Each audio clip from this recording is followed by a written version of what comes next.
One of the most interesting aspects of the overall Game of Thrones fandom is the notion that the entire story was building up to a collision between Jon and Daenerys. And many viewers seem to assume that this introduction was going to lead to Jon and Dany falling in love, restoring House Targaryen to the Iron Throne, and ruling Westeros together in peace and prosperity for all time.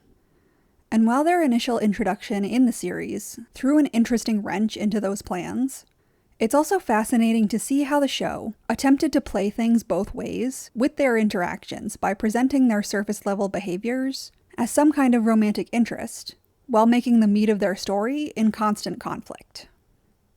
And their scene together in the cave on Dragonstone, in the Spoils of War, is one of the oddest examples of this contrasting appearance and intent.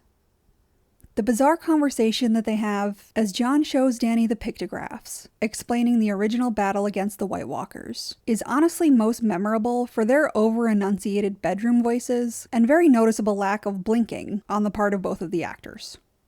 But what matters here isn't the way they're saying things, but what they're actually saying. It's very interesting that Melisandre informed Dany about Jon with the intention of him explaining the threat beyond the wall. And her immediate reaction to his arrival on Dragonstone was all about surrendering his kingdom to her. But what makes this scene even more telling is that Dany is presented with some pretty significant evidence that Melisandre and Jon's claims are true, and her only reaction is to attempt to use this situation as yet another opportunity to leverage the lives of all of the Northmen into Jon bending the knee.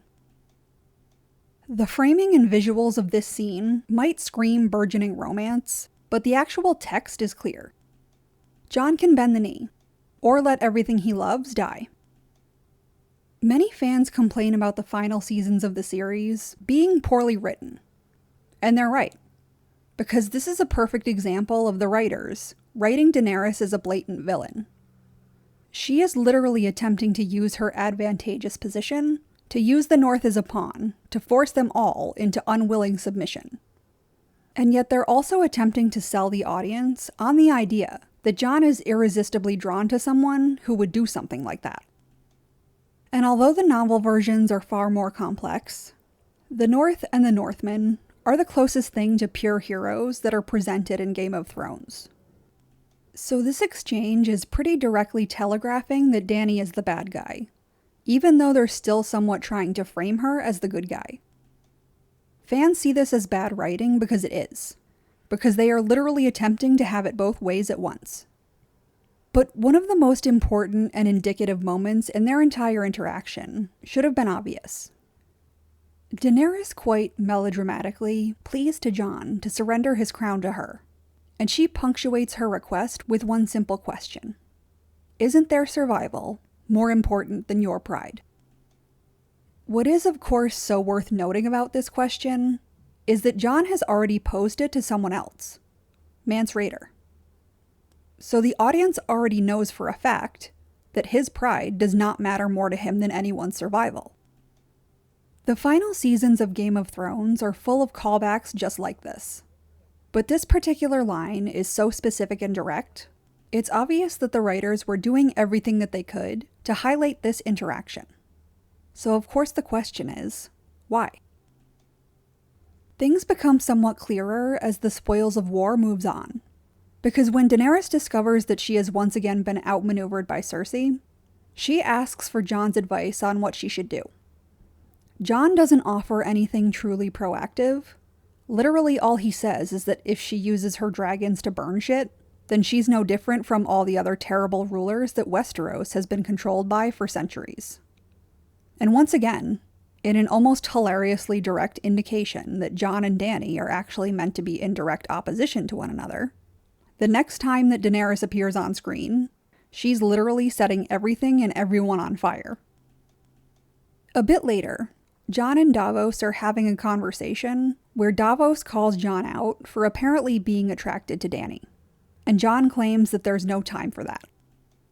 But once again, the show is intentionally putting cracks into this idea of Jon and Daenerys as epic romance almost immediately during Jon's conversation with Missandei.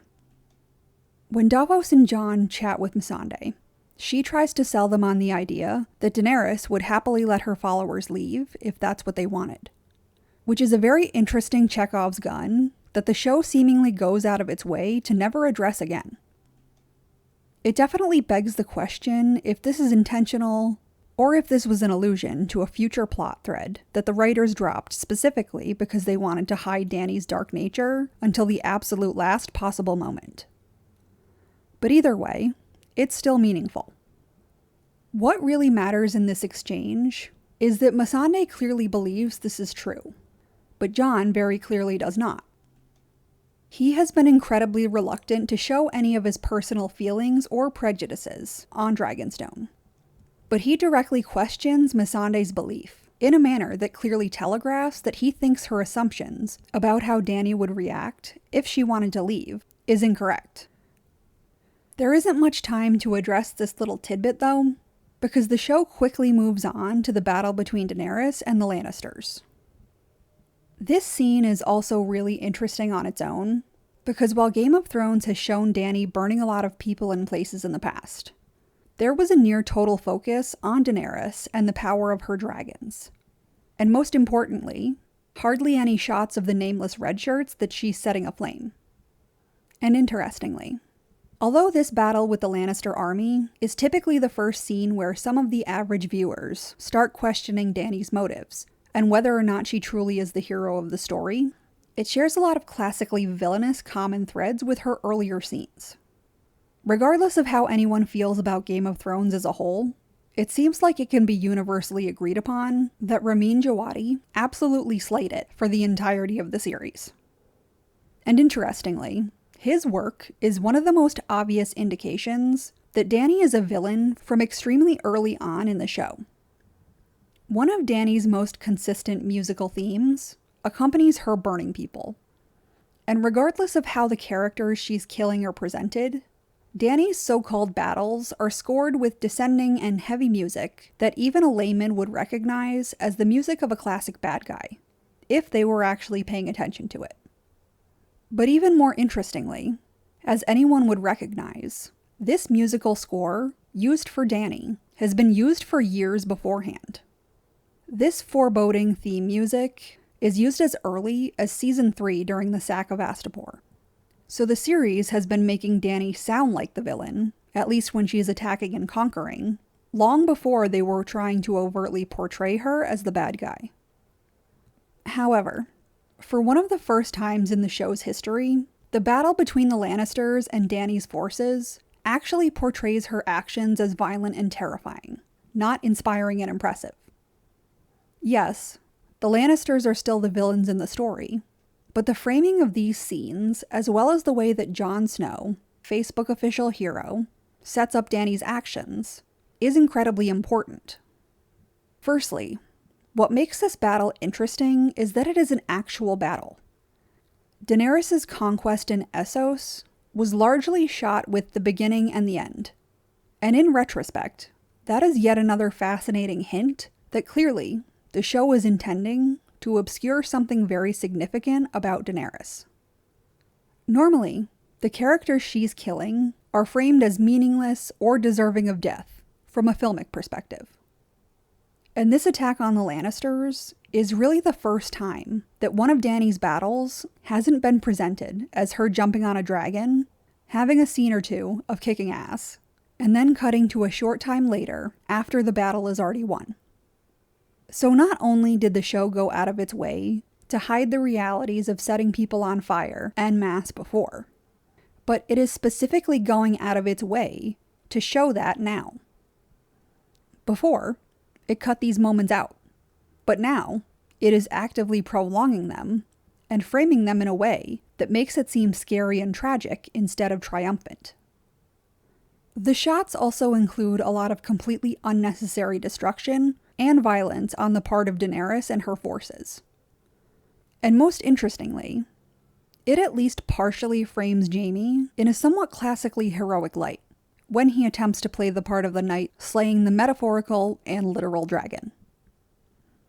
Although the criticism towards the final seasons of Game of Thrones is largely warranted, it also makes the series itself far more interesting and informative, because when the show is so constrained and completely all over the place, it's obvious that whatever the audience is seeing is exactly what the writers wanted them to see, even if it didn't make a lot of sense in context.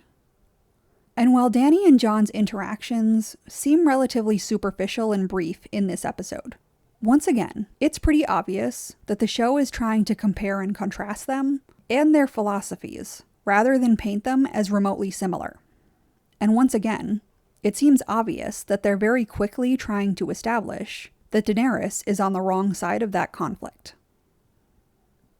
But what do you think? Leave your comments and opinions below. And if you're interested in more content like this, like and subscribe.